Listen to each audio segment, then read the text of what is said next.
Makosana Norman Gisale pajati kuzuwa kale kuti ndi Deputy Minister of Homeland Security akuona kuti wapsa mtima kwambiri ndi zakatangale komanso ziphuphu zimene zimachitika ku immigration ndero wangonyamukatu straight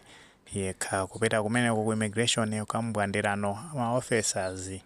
ochita tukatangale ndi ziphuphu kumeneko makamaka pamene zikumveka kuti wina wake amene anatopa ndi kudikira passport after atapereka ndalama yapamwamba kwa officer wa ku immigration munthu amene osalandira passport tati ntionere zimene zinali kumeneko ku immigration kenako tipiteni nkhani. Ndinabwera kuno kuti ndidzaone fokukhazi dandawo zambiri ndikupatseni funso ndipo munene chilungamo alipo apa amene anapereka ndalama extra ndalama yapamwamba kuti passport yake amupangire mwachangu. Aliyense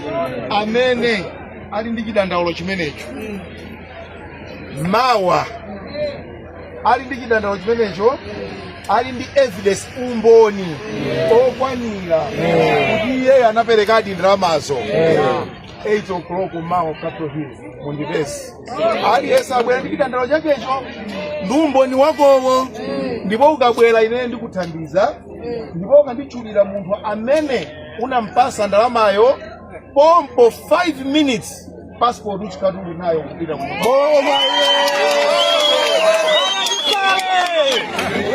ndinabwera pano chifukwa nzanu wolimba mtima anabwera sichoncho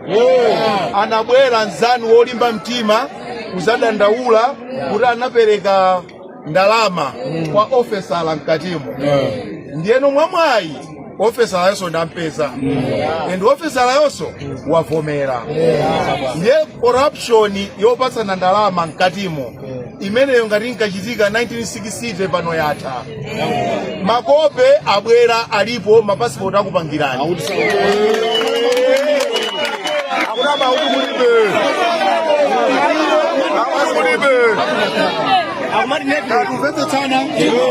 ndikubwerezanso aliyense mukundimva uku aliyense amene wapereka ndalama ya boma ya passport iyo ndikudzapereka ndalama ina yophatikizira panopa ndili ndi ma officers 20 amene alandira ndalama kwa wanthu ende kuyambira mawa mwadziwa iyo ndamene ndamutani pakali pano azatha polisi amutani amutenga wapita ku polisi wavomera suti wakana ya ndikhalidwe lolakwika tikizanete chabwino taonatu pamenepo tazimveranso tokha zimene ayankhula Norman Gisale akunena zona kuti nthawi yakatangale ndi ziphuphu zimenezo zatha ngati zinkachitika ndi kalekalero osati padakali panopa zipangiso zokhuzana ndi mapassport kamabuku amene amapangira mapassport alipo palibenso zoti wina wake azipanga zachinyengo kuti munthu walipira ndalama ya boma yoti akupangira passport pamwamba pake ndikuti wina ake azifuna ndalama kuti akupangire passport imene mwachangu zimene zitu ndi zimene zimafunikira kwambiri ku immigration kumabowa kwambiri mukumbukira makosana mbuyomo anthu amachita kukagona ku immigration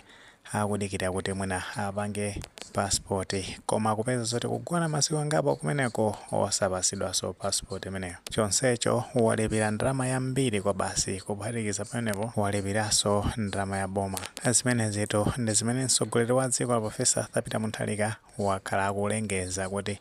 opanga katangale ndi ziphuphu asasekereredwe makamakaso pamene ankachenjeza ma deputy minister mbuyomu pamene amawalumbirisa mwina tomwe ndi maganizo pa nkhani imene pamene tiona zona kuti Norman Gisale